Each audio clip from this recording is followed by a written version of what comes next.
Hi, this is a video on the practice paper Breathing 3.3, and I'm just going to go over the basic answers of where I got everything from.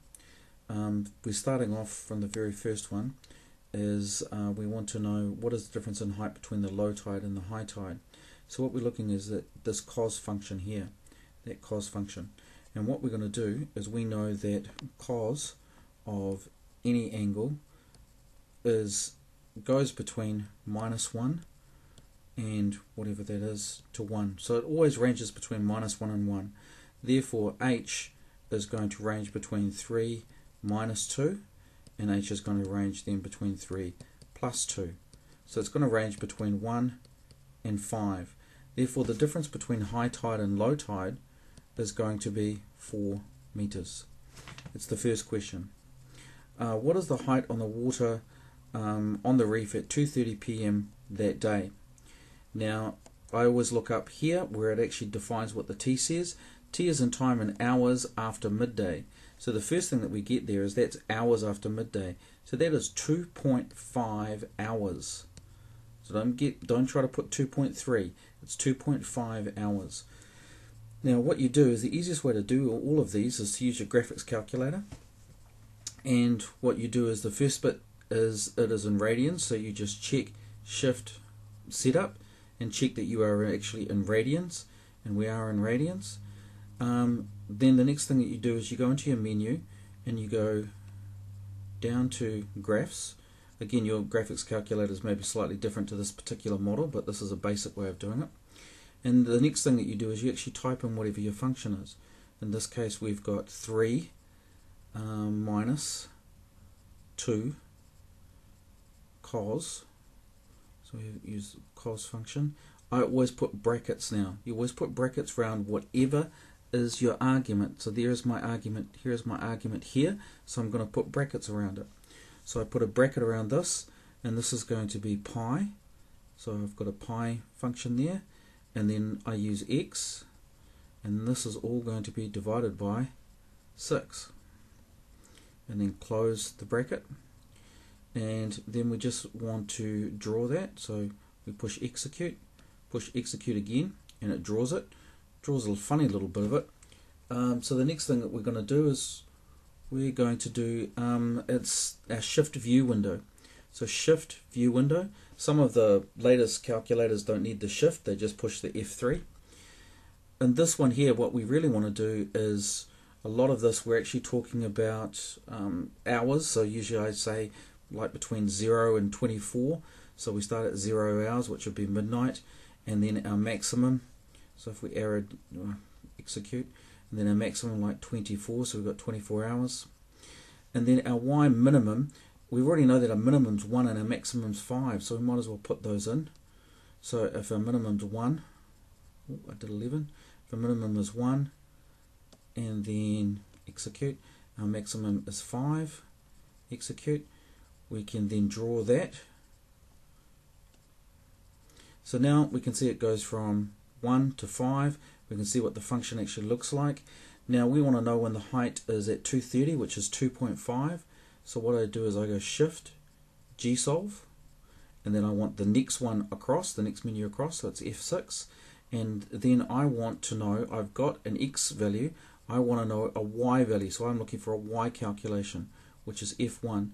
My X value is 2.5, so I just type in 2.5, execute, and it tells me that my Y value is 2.4826.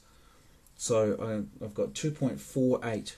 So then what I do is I go over here and go, okay, so that there, the height at that particular time is 2.48 meters. Sorry, I was just checking the other screen that I actually had it correct. So that's 1A, and then 1B is going to be 2.48 meters. And I got that from my graph over here. Right.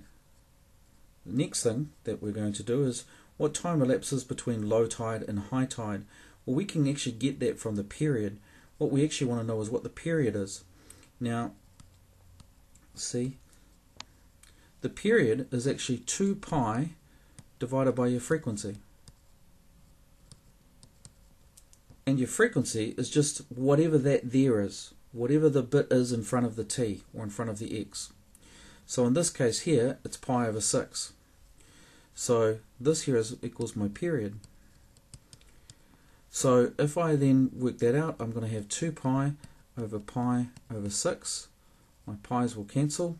And 2 divided by 1 over 6. That there equals 12. So 12 hours is my period. And when I'm actually looking at a sine graph, if I draw a sine graph like this, that's my sine graph, that's my maximum, that there is my minimum. My period is 12 all the way across. Between my maximum and my minimum, that distance there is half a period, so it's actually going to be 6 hours. Sorry, it's a bit messy. It's a little bit difficult writing on this tablet when it's sort of at a lean. Right, so now I know C, D. The boat can be refloated when the depth is 2.7. At what time to the nearest minute can the boat be refloated? Well, the next thing I do is I grab my graphics calculator again. Okay, hopefully I'm back into there. Just put that back up. Right, I've got my graphics calculator here. And then if it can be refloated when the depth is 2.7. So what I want to know is when it's 2.7, what times are those going to be? So again, I go Shift Gsolve for a Gsolve calculation, arrow across. This time I want x's. I'm given the y and I want an x calculation. So I enter the y value as 2.7. And then what it will give me the first answer. So to the nearest, at what time to the nearest minute can the refloating begin? So it can obviously begin there. It's going to finish over here, but it can begin there. So that's 2.7124. So therefore we're on to D, 2.7124. 2.7124. Of course that's in hours. That's in a decimal. We actually want a time. So we've actually got to write that as a time. So if I go back to menu, go 1, I go 0.7124 times 60. Put that in, and that's 42.7 or 43. So that's 43 minutes. So that's going to be 2 hours. 2 hours, or in 43 minutes, but it's from midnight. So, sorry, it's not going to be 2 hours. It's actually going to be 2:43. So this is going to be 2:43. And when did it actually start? Oh, I'm all down to the answers already. 2:43 p.m. Right. So that is all of question 1, and that is how to do it on a graphics calculator. I'm going to do another video on how to do questions 2, 3, and 4.